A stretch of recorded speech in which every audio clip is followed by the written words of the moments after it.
pemeriksaan yang terdiri dari inspeksi, palpasi, perkusi, okultasi, atau sering disingkat dengan IPA. Nah, untuk lebih jelasnya, mari kita bahas bersama. Pertama, inspeksi. Inspeksi adalah langkah pertama untuk pemeriksaan kepada pasien, yaitu dengan cara melihat dan mengevaluasi pasien secara visual dan merupakan metode pertama untuk mengkaji atau melihat pasien. Dan secara formal, pemeriksaan ini menggunakan indera penglihatan dan berkonsentrasi untuk melihat pasien secara seksama. Yang kedua yaitu palpasi. Palpasi merupakan pemeriksaan dengan perabaan, sentuhan, atau merasakan dengan menggunakan prob operatif, ujung jari, atau tangan. Cara pemeriksaan ini juga merupakan langkah kedua pada pemeriksaan pasien dan digunakan untuk menambah data yang telah diperoleh melalui inspeksi sebelumnya. Selanjutnya yaitu perkusi, merupakan langkah ketiga pemeriksaan pasien, yaitu dengan cara menepuk permukaan tubuh secara ringan dan tajam untuk menentukan posisi, ukuran, dan densitas struktur cairan atau udara di bawahnya. Menepuk permukaan akan menghasilkan gelombang suara yang berjalan sepanjang 5-7 cm di bawahnya. Selanjutnya yaitu keempat, okultasi adalah keterampilan untuk mendengar suara tubuh pada paru-paru, jantung, pembuluh darah, dan bagian dalam atau viscera abdomen. Auskultasi adalah teknik terakhir yang digunakan pada suatu pemeriksaan kecuali pada abdomen, karena pada pemeriksaan abdomen, auskultasi dilakukan setelah inspeksi sebelum palpasi dan perkusi agar suara usus tidak terganggu pada saat dilakukan palpasi atau perkusi. Selanjutnya adalah pengkajian awal nyeri. Isi dari asesmen pengkajian awal nyeri adalah mencakup PQRST. Nah, apa itu PQRST? Mari kita bahas. Yang pertama, P, palliative or provocating, merupakan informasi tentang penyebab nyeri dan apa yang menyebabkan nyeri semakin berat dirasakan oleh pasien. Kemudian kedua, Q atau quality, merupakan kualitas nyeri yang dirasakan pasien atau seperti apa atau bagaimana nyeri dirasakan oleh pasien, seperti tertusuk, panas, terbakar, tertindih, atau sebagainya. Yang ketiga, R atau region or radiation, merupakan lokasi di mana nyeri dirasakan oleh pasien dan jika terasa menyebar, maka ke arah mana penyebaran rasa nyeri itu dirasakan. Yang keempat, S atau severity, merupakan intensitas nyeri yang dirasakan oleh pasien, biasanya menggunakan skala dan derajat nyeri. Yang kelima, T atau time, merupakan temporal atau periode atau waktu yang berkaitan dengan nyeri. Kapan nyeri mulai muncul?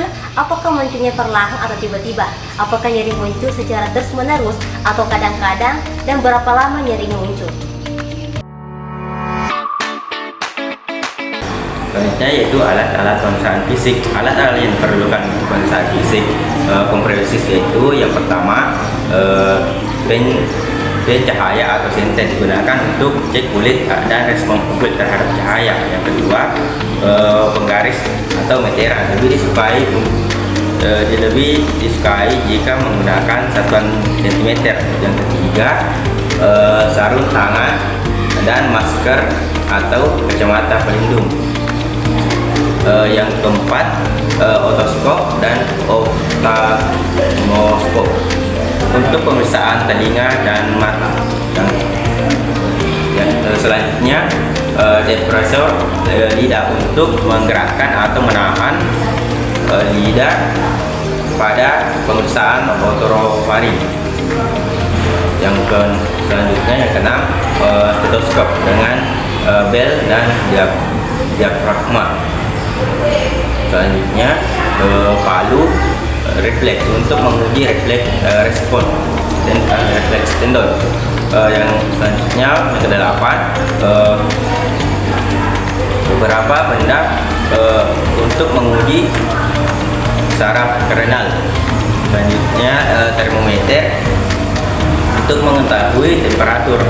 Yang selanjutnya yang 10 sphygmomanometer untuk mengetahui tekanan darah. Yang ke-11 jam dengan jarum penunjuk detik atau jam digital untuk menghitung kecepatan detak jantung, nadi, dan pernapasan. Selanjutnya yang ke-12 skala untuk mengukur tinggi dan berat badan. Pemeriksaan fisik head to toe itu terbagi menjadi beberapa bagian pemeriksaan fisik. Yang pertama, pemeriksaan kepala dan leher, di mana melakukan pemeriksaan kepala dengan cara inspeksi adanya simetris pada wajah, rambut, lingkar kepala, kemudian mikrosefali atau makrosefali, serta melakukan palpasi untuk mengetahui adanya nyeri dan deformitas. Kemudian melakukan pemeriksaan pada mata, di mana melakukan pada pemeriksaan bentuk mata, konjungtiva, kornea, pupil, dan adanya nyeri tekan. Kemudian pemeriksaan telinga dengan cara melakukan inspeksi adanya bentuk daun telinga, liang telinga, dan uji nyeri dan pendengaran telinga. Kemudian melakukan pemeriksaan pada hidung dengan cara inspeksi adanya bentuk hidung, aliran udara, kemudian melakukan palpasi dan perkusi adanya sinus. Kemudian melakukan pemeriksaan mulut, di mana dengan cara mengamati bibir, gusi, lidah, tonsil, bau mulut, dan melakukan palpasi pipi dan lidah. Kemudian melakukan pemeriksaan pada leher dengan cara mengamati bentuk leher, denyut, palpasi kelenjar limfe, toroid, dan trakea. Kedua yaitu pemeriksaan toraks atau paru-paru, di mana melakukan inspeksi gerakan nafas, simetris, dan pola nafas. Kemudian melakukan palpasi untuk mengetahui adanya nyeri atau benjolan. Kemudian melakukan auskultasi, suara nafas, dan suara tambahan.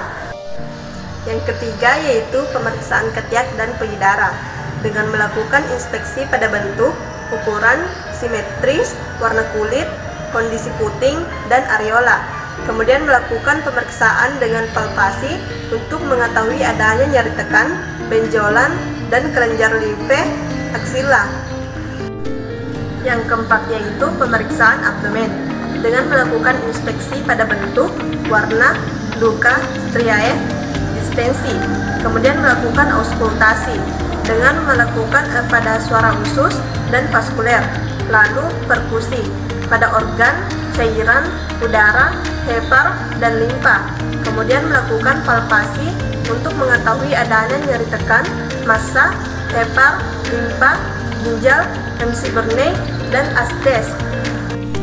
Yang kelima yaitu pemeriksaan muskuloskeletal, yaitu pemeriksaan inspeksi pada postur, gaya berjalan, simetris ekstremitas, atrofi, dan tremor. Kemudian melakukan palpasi pada nyeri pada setiap ekstremitas dan rasakan seperti yang pertama kekuatan atau kualitasnya di perifer. Kemudian kedua yaitu adanya nyeri tekan atau tidak. Ketiga adanya krepitasi atau tidak. Kemudian yang keempat yaitu konsistensi otot lembek atau keras. Kaji pergerakan sendi, rum, dan refleks fisiologis dan patologis.